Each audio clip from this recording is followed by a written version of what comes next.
Legend had it that he had been a music teacher at a boys' grammar school, or the head of a girls' school in Scotland, or down south, or in Hull, somewhere, anywhere. His history varied from person to person, but that the drink had sent him mad was universally accepted, and there were any number of stories about his eccentricities. He lived in a cave.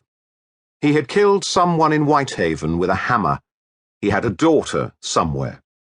He thought that collecting certain combinations of stones and shells made him invisible, and would often stagger into the Bell and Anchor in Little Hagby, his pockets chinking with shingle, and try to drink from other people's glasses, thinking that they couldn't see him. Hence the dented nose. I wasn't sure how much of it was true, but it didn't matter. Once you'd seen Billy Tapper, anything they said about him seemed possible.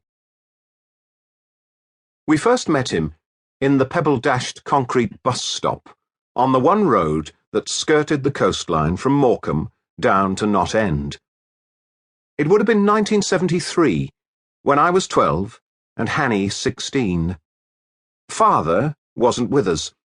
He had gone out early with Father Wilfred and Mr. and Mrs. Belderboss to look at the stained glass in a village church 20 miles away, where there was apparently a magnificent Gothic revival window of Jesus calming the waters. And so Mama had decided to take Hanny and me to Lancaster to stock up on food and visit an exhibition of old psalters at the library, for Mama never missed an opportunity to instruct us on the history of our faith.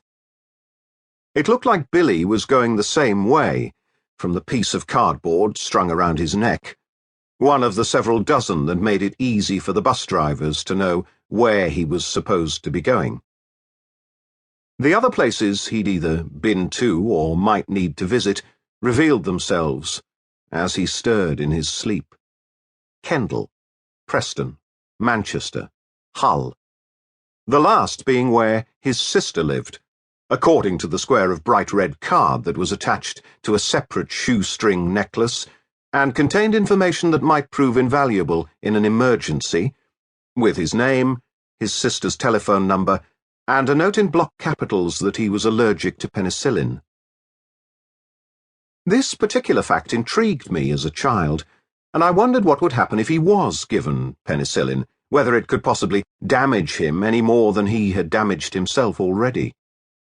I'd never seen a man be so unkind to his own body. His fingers and his palms were shattered with filth. Every crease and line was brown. Either side of his broken nose, his eyes were twisted deep down into his skull. His hair crawled past his ears and down his neck, which had turned sea-coloured with dozens of tattoos. There was something faintly heroic about his refusal to wash, I thought, when Hanny and I were so regularly scrubbed and towelled by Mama.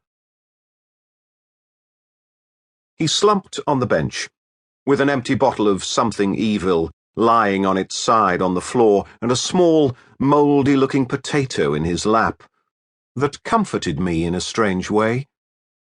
It seemed right that he should only have a raw potato. It was the kind of thing I assumed down-and-outs ate, nibbling at it bit by bit over weeks as they roamed the highways and byways looking for the next. Hitching lifts, stealing what they could, stowing away on trains. As I say, vagrancy wasn't entirely without its romance to me at that age.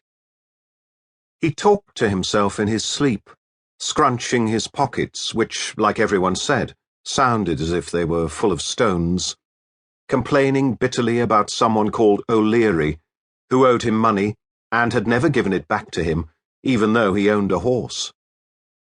When he woke up and noticed we were there, he tried his best to be courteous and sober, offering a grin of 3 or 4 twisted black teeth and doffing his beret at Mama, who smiled briefly but, as she managed to do with all strangers, got the measure of him instantly and sat in a half-revolted, half-fearful silence, willing the bus to come by staring down the empty road.